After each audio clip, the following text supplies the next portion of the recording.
Welcome to our channel. నమస్కారం. TDP senior నాయకులు కంచర్ల విజయభాస్కర్ గారు, టీడీపీతో ఆయనకున్న అనుబంధం ఏంటి, అన్న నందమూరి తారక రామారావు గారితో ఆయన ప్రయాణం ఎలా ఉండేది, వారిని మన విశేషాలు తెలుసుకునే ప్రయత్నం చేద్దాం. నమస్తే సార్. నమస్కారం. 82 మార్చి 29 పార్టీ పెడుతున్నట్టు. ఆ తర్వాత నేను ఢిల్లీ నుంచి వచ్చాను హైదరాబాద్కి, న్యూ ఎమ్మెల్యే క్వార్టర్స్. అప్పటికి నెల్లూరు జిల్లా నుంచి లీడర్స్ ఎవరు లేరు. నేనున్నాను. రమేష్ రెడ్డిని ఫ్యాన్స్ ప్రెసిడెంట్, నేను రామారావు, నాకు పరిచయం ఉంది. తాళపాక రమేష్ రెడ్డి గారు. సరే, ఆయన ఎన్టీఆర్ ఫ్యాన్స్లో ఉండేవాడు. శ్రీపతి రాజేశ్వరరావు గారు ఆల్ ఇండియా ప్రెసిడెంట్గా, ఆ తర్వాత రమేష్ రెడ్డి ఉపాధ్యక్షుడో ఏదో ఉండేవాడు, సెక్రటరీగానే ఉండేవాడు.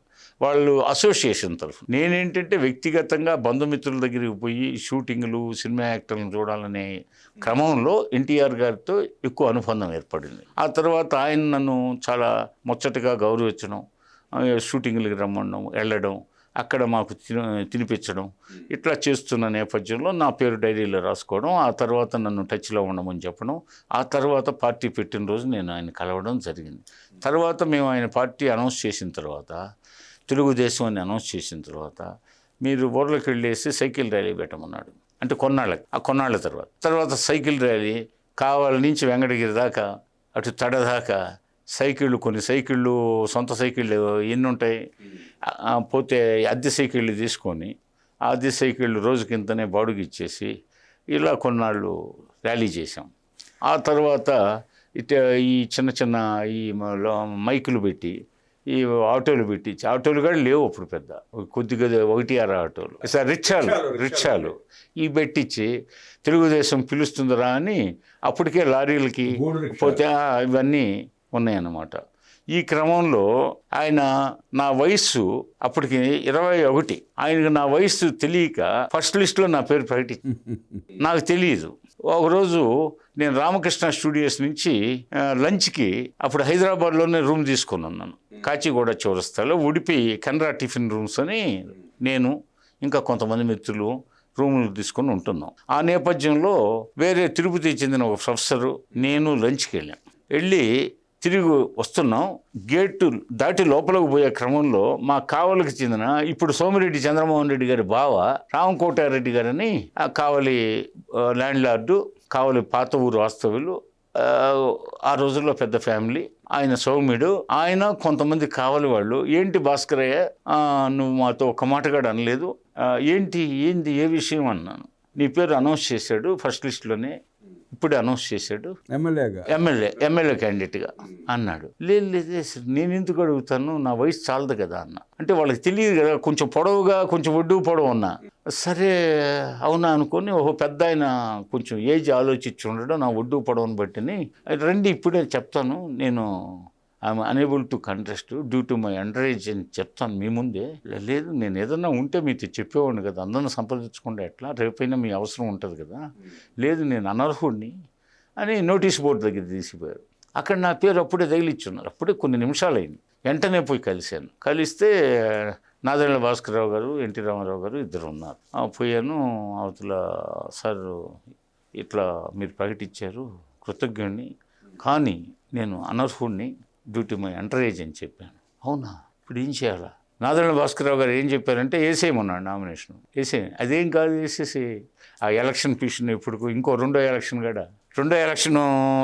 కూడా నువ్వు ఎమ్మెల్యే అయితే అప్పుడు వస్తే తీర్పు అనే విధంగా ఆయన సరదాగా వ్యాఖ్యానిచ్చాడు. లేదు నేను అసలు మెంటల్గా ఆ దిశలో లేను, లేదు నేను చదువుకోవాలా అని చెప్పాను.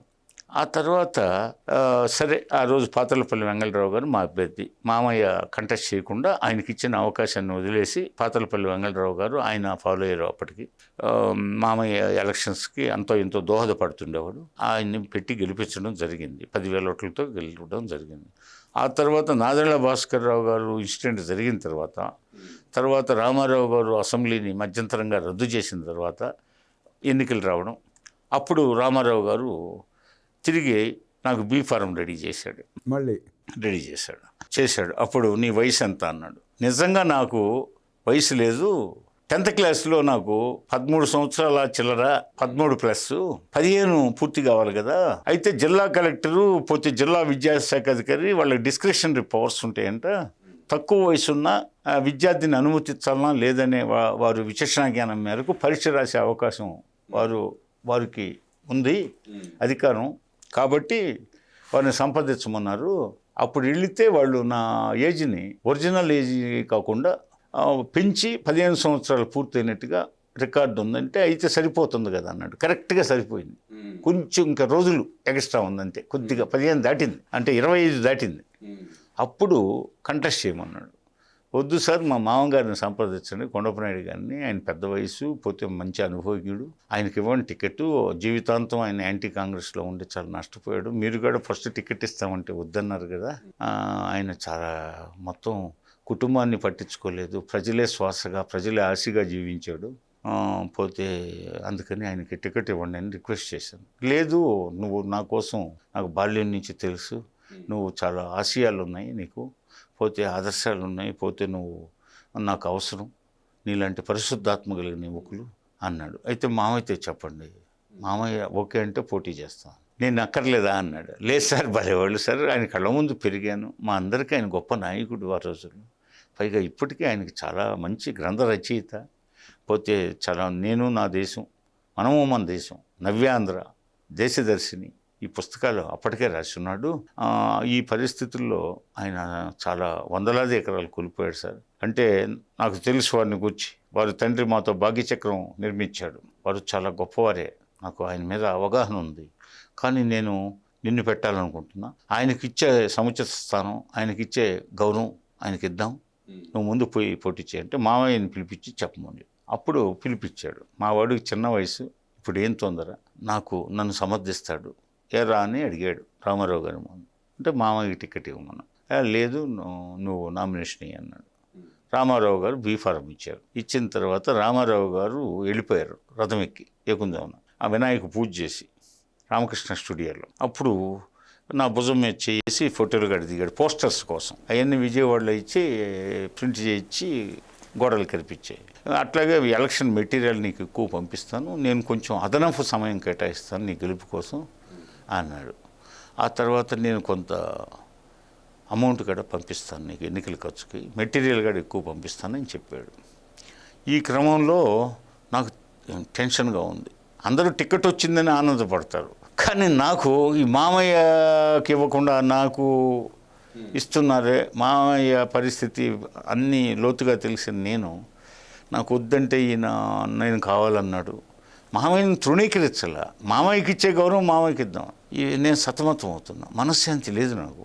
తర్వాత మామయ్య మనుషులంతా వచ్చి రిక్వెస్ట్, నువ్వు డ్రాప్ అయితే మామయ్యకి టికెట్ ఇస్తాడు అన్నారు. ఎవరికి కావాలా, నాకు తృణప్రాయం, నేను గద్దె మీద గరిక మీద సమానంగా కూర్చోగలను, నాకెందుకు ఇది, నేను మామయ్యనే అడిగాను, మామయ్యని కూడా పిలిపించాం కదా, మామయ్య ముందే చెప్పాను మామయ్యకి ఇవ్వని, నేను వాపసు చేయమన్నారు. వాపసు చేస్తాను. ఆ మేరకు నేటి మన గౌరవ ముఖ్యమంత్రి గారు ఉపేంద్ర గారు అబిడ్స్ హౌస్లో నైట్ 9:40 వెనక వైపు 70mm రామకృష్ణ 70mm పోయేటప్పుడు వెనక వైపు అబిడ్స్ హౌస్లో పెద్ద గేటు దగ్గర వాళ్ళిద్దరు నిలబడి ఉంటే నేను వెళ్ళి బీఫామ్ ఆఫ్ చేశాను. అది మన గౌరవ ముఖ్యమంత్రి గారికి గుర్తుందో లేదో, కానీ నాకు అన్నీ గుర్తున్నాయి. ఆ తర్వాత బాబు గారు ఉపేంద్ర గారు నాతో పాటు నన్ను తీసుకొని గదిలోకి వచ్చారు. మళ్ళీ బీఫామ్ రిటర్న్ చేసిన మొట్టమొదటి వ్యక్తి మీరే ఉంటారేమో బహుశా. అంతే, ఏ పార్టీ అయినా బీఫామ్ ఇచ్చిన తర్వాత రిటర్న్ చేసే అభ్యర్థి అనేది ఉండరు సహజంగా. మీరు రెండోసారి కూడా బీఫామ్ రిటర్న్ చేశారు, వద్దని చెప్పి తిరస్కరించారు. అంటే నాకు నాకు రామారావు గారే నా ప్రపంచం, నాకు తెలిసిన దేవుడు అంతే, నాకేం తెలియదు, నా తల్లిదండ్రులు, మామయ్య, ఆ తర్వాత నాకు ఎన్టీ రామారావు గారు అంతే, ఇంకేం తెలియదు. నేను బయట నాకు దేవుడు ఇంకా ఎన్టీఆర్ ఇప్పటికీ. తర్వాత నేను వచ్చేసాను. ఈ నేపథ్యంలో ఇక మామయ్య గారికి ఆ సందర్భంగా టికెట్ రాలేదు. మరి ఎవరికి ఇచ్చారండి సీట్? అప్పటిదాకా ఏ రాజకీయ నేపథ్యం లేదు, తెలుగుదేశంలో సభ్యుడు కూడా కాదు. అప్పుడు డాక్టర్ ఎన్ ప్రభాకర్ నాయుడు అని అనంతపూర్ జిల్లా నుంచి కావలికి, నెల్లూరులో డాక్టర్గా ఉంటూ కావలికి ట్రాన్స్ఫర్ అయ్యి వచ్చాడు. Government doctor. పోతే ఆయన మామయ్యకి సన్నిహితుడు. మామయ్యకి ఇవ్వకపోతే నన్ను మామయ్య ఎప్పుడు దృష్టిలో పెట్టుకోవాలి, అంటే నా చిన్న వయసు కాబట్టి నన్ను పరిగణలో తీసుకోవాలి ఆయన అభ్యర్థిగా. అంటే మీరు ఆయనకి రికమెండ్ చేశారు కానీ ఆయన మిమ్మల్ని పరిగణలోకి తీసుకోలేదు కొండప్ప నాయుడు గారు. పోతే ప్రభాకర్ నాయుడు అనే డాక్టర్ని మరి మీరు బీఫామ్ రిటర్న్ చేస్తే రామారావు ఒప్పుకున్నారు, మరి ఆ రోజు ఏమనలేదా? తెలియదుగా. ఆయన వరంగల్ జిల్లా మహబూబాబాద్ నైట్ హాల్ట్. మరి ఎవరికి హ్యాండ్ ఓవర్ చేశారు మీరు బీఫామ్ని? చంద్రబాబు నాయుడు గారికి, ఉపేంద్ర గారికి రామకృష్ణ అబిడ్స్ హౌస్లో బ్యాక్ సైడ్ డోర్ ఉంది, పెద్ద గేటు. అది రామకృష్ణ 70 mm వెళ్తుంది. స్టూడియోలోకి వెళ్తుంది. స్టూడియో కాదు, అదే థియేటర్స్కి వెళ్తుంది. అక్కడ నిలబడి ఉపేంద్ర గారు, చంద్రబాబు నాయుడు గారు మాట్లాడుకుంటున్నారు. వాళ్ళకి ఇవ్వబోయాను, లోపలికి పోదాం పదాన్ని ఇద్దరు నన్ను తీసుకొని లోపలికి వచ్చారు. బాబు గారు, ఉపేంద్ర గారు నాకు సలహా ఇచ్చారు, కంటెస్ట్ చేయని. కంటెస్ట్ చేయమన్నా చెయ్యి అన్నారు. మేము బాబు గారు నేను హెల్ప్ చేస్తాను నీకు అన్ని విధాలుగా, నువ్వు చెయ్యి అని ఫీల్ అయ్యాడు నేను వాపస్ చేస్తే. అంటే ఆయన ఎక్స్పీరియన్స్ ఉంది కదా, అప్పటికే ఆయన ఎక్స్పీరియన్స్డ్ కదా. ఏంట్రా ఈ కుర్రోడు అవకాశం కోసం అందరూ రాజులు మహారాజుల గేట్ల దగ్గర పడి ఉంటే ఏంది కుర్రోడు ఇచ్చిన టికెట్ వద్దని వాపస్ చేస్తున్నాడని చెప్పి ఆయన చాలా జాలిగా ఏంటి ఇది కరెక్ట్ కాదు, నువ్వు పోయి పోటీ చేయి అన్నాడు. నేను హెల్ప్ చేస్తాను అన్నాడు. పోతే ఉపేంద్ర గారు కూడా విజయభాస్కర్ నువ్వు పోటీ చేయి, నువ్వు వెళ్ళేటప్పుడు నన్ను కలువు, నేనే హెల్ప్ చేస్తాను అన్నాడు. ఇద్దరు చెప్పారు. అయినా నేను లేదు మామయ్యకి ఇష్టం లేదు అని చెప్పి, ఎందుకంటే నాకు ఊహ తెలిసినప్పటి నుంచి నాకు ఇన్స్పిరేషన్ మామయ్య గారు, గుట్టిపాటి కొండప్ప నాయుడు గారు. నేను బాల్యంలో ఎక్కువగా వాళ్ళూరు చింతలపాలెంలో గడపడం, పోతే మామయ్య అని ఒక పట్ల వీరారాధన ఉండేది.